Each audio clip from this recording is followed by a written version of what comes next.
Hi guys, so in today's class we will be discussing the production possibility curve or the production possibility frontier. So what is a production possibility curve?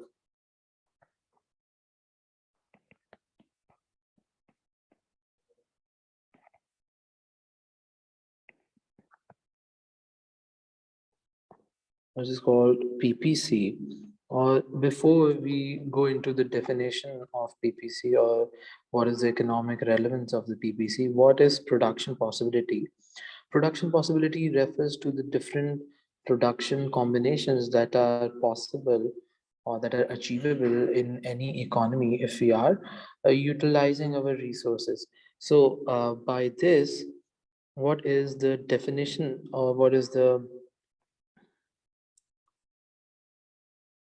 definition of PPC? PPC shows different combinations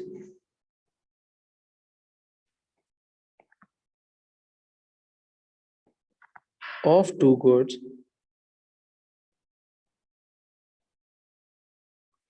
that an economy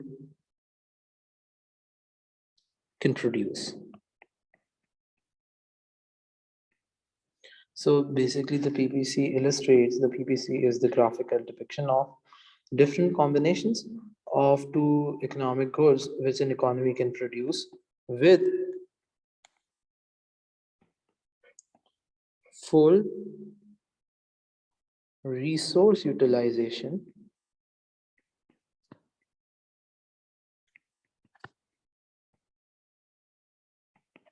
and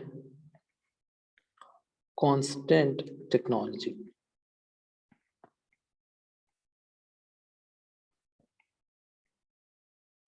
These two things, number one is full resource utilization, and number two, constant state of technology, are very important assumptions that we make whenever we discuss the PPC. Why they are very important? Because PPC illustrates you the different combination of two goods that you can produce, that the economy can produce with all the resources, all the land, labor, capital, and enterprise being employed, which means that we are at our productive potential. We are fully utilizing all of our resources. There is no unemployment in the economy. No resources are utilized in an inefficient manner, or no resources are underemployed.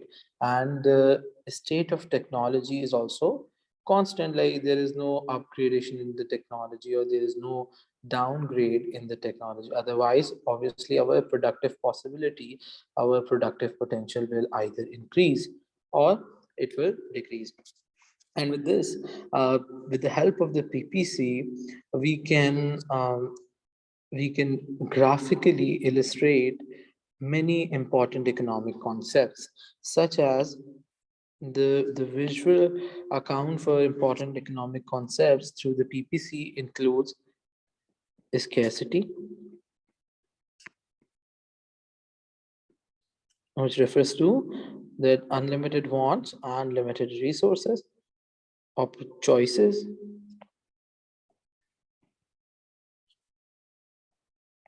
opportunity cost,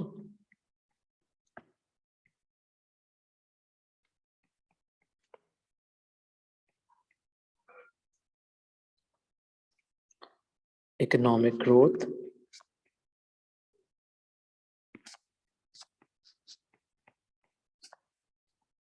when obviously there is an improvement or there is an increase in the productive capacity,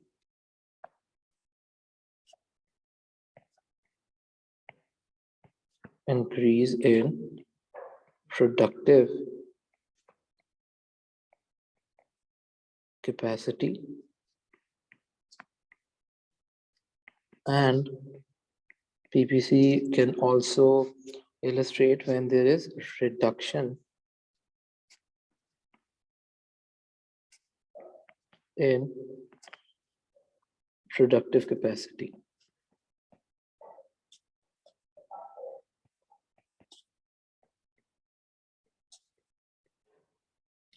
So these are some of the important concepts that can be illustrated through the PPC or through the productive production possibility curve and the productive production possibility frontier.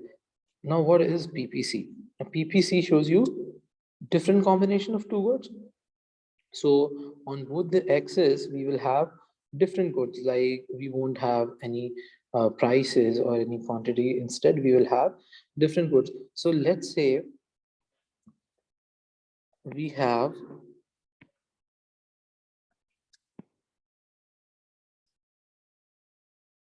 on one axis we have good X, and on the other we have good Y. Now both the goods are different, good X and good Y. They can be any good, like agricultural output, machinery. They can be laptops. They can be your fruits. Any two different goods we will be talking about in the PPC. Like here we have good Y, which is different from the good, which is good X.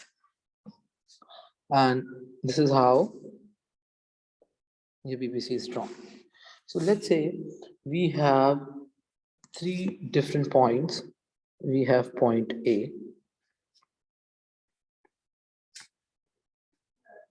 At point A, we can either produce 50 units of good Y. We can produce 50 units of good Y.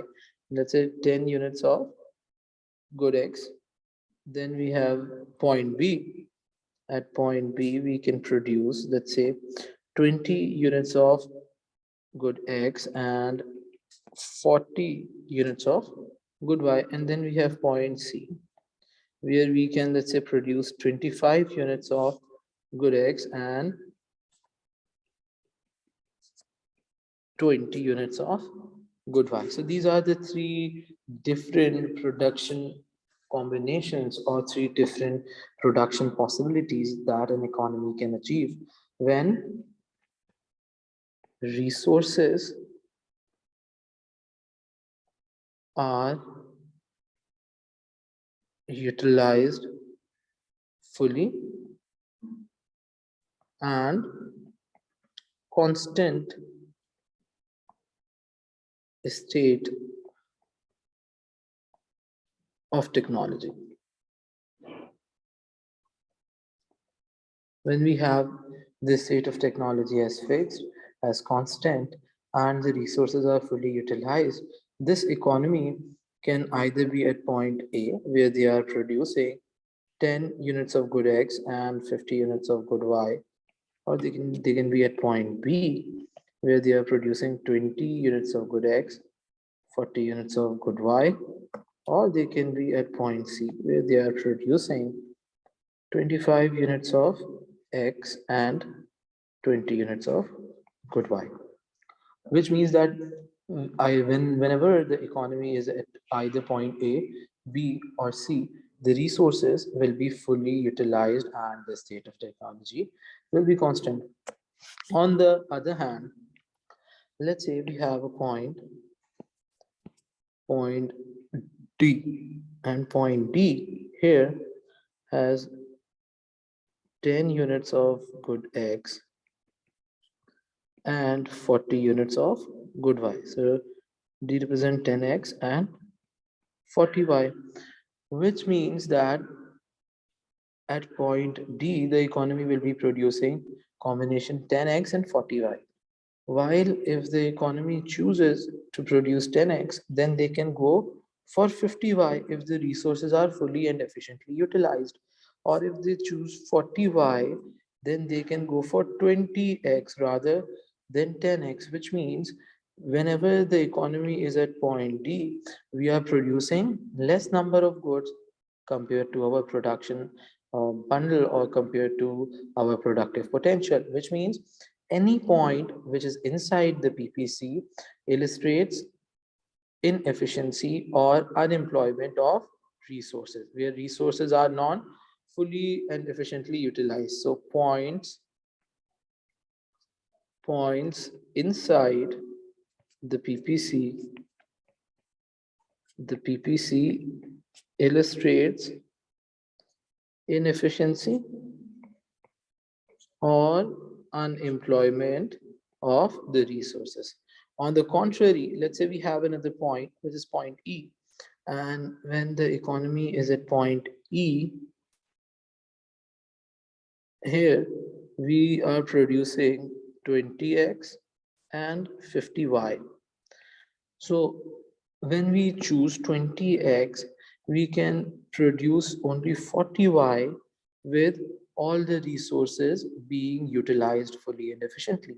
Or if we choose 50y, then we can only produce 10 units of good X, which means that production bundle or production combination of point E is not achievable, because here we are producing more X and more Y compared to our productive potential, which basically means that any point which is outside the PPC,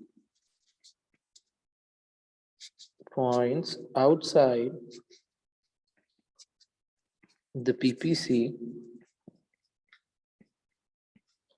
are